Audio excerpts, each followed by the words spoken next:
Okay, we're here with Ifan, who is the project manager of Kriegsfront Tactics, which is one of the games here that's being showcased by Toge Productions.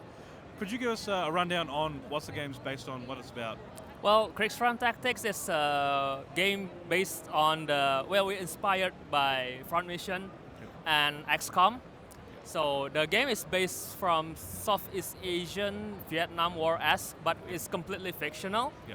And because we are an Indonesian developer, so we have that particular aspect in the game as well, especially during the military aggression during after our independence. So, I noticed, as you said, it's based on games similar to XCOM. So, during my gameplay of the demo, I saw that one of my units ended up dying, and that's a situation where each unit is a character, is a person. Yes. Once they're gone, they're gone. Yes. Yes. So, obviously, it highlights the importance in these games to not just waste your units. Like something like, it's a little more, I guess, kid-friendly maybe, Advance Wars. Mm-hmm. It's a turn-based war kind of game, strategy game. There you like kill your units, it's okay, you know. Whereas I think this adds a lot more skin to the game where you want to keep your units alive, you want to keep your people alive. Exactly. So that's really cool to see overall. What's the development timeline, do you think? Like when could we expect to see it? We cannot say for sure. Okay. Because there's still a long way to go. Yep. There are like few work in progress stuff that we still have to tackle, and especially another layer that we still need to tackle. Yep. So for the current timeline, it's really hard to say. At the earliest, probably in at least 2 years. Okay. At least 2 years. So is there a demo available for more of the public to play yet? Yes. Okay. Yes. So we'll link that down in the description as well. Thank you. What seems to be your favorite aspect of the game? Definitely the aiming aspect. Yeah. Yes, the free aim. Yes. It gives you a lot of freedom to choose whether the parts that you want to destroy. Yes. So it creates a deeper tactical elements to the game. I actually did experience that where you take the shot and you have to aim it exactly correctly, which is quite nice because so many of these turn-based games, you're just like, all right, shoot the rockets there.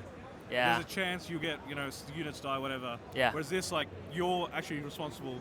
I think that's a great kind of unique aspect to it. Thank you. So, so can you talk more about, I guess, the environments? Obviously, as you said, it's based off, the Southeast Asia region, and there's historical context there. But I guess we noticed that you can go into the trees area. You run through them. The machine actually destroys some of them. Yeah. That sort of thing. Like, where was that decision based, and how did you kind of develop that? Okay. So one of the key differences between our game and XCOM is we have a projectile system. Okay. The projectile system means that there's no like half cover and full cover mechanic anymore. So it's more of a traditional cover, which means if there's a wall, and you can hide behind it. So in order for the game to be, I guess, a little bit more tactical, so we need to have the wall to be destructible. So if you hide behind the wall, you have a chance to get some attack absorbed by the wall, but it's not going to be permanent. So which is the reason why we want to make a destructible environment. Yeah, just like when we had the enemy hiding in the trees, you could destroy the trees, reveal them, and then get on the attack.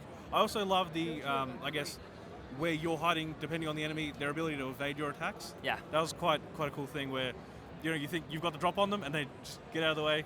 That was really cool. Obviously, I lost my unit at that time. I think that was part of the demo, but it was actually quite a fun experience. It gives that game kind of that more uniqueness and the more like reality kind of base. Yeah. Yeah. So that's quite cool because when you're dealing with mechs and that sort of thing, it's like obviously it's quite futuristic. Yes. Quite a bit different timeline, but still those kind of reality aspects, the permadeath of your actual units, that sort of thing. I think it's going to be an excellent game. Thank you for that.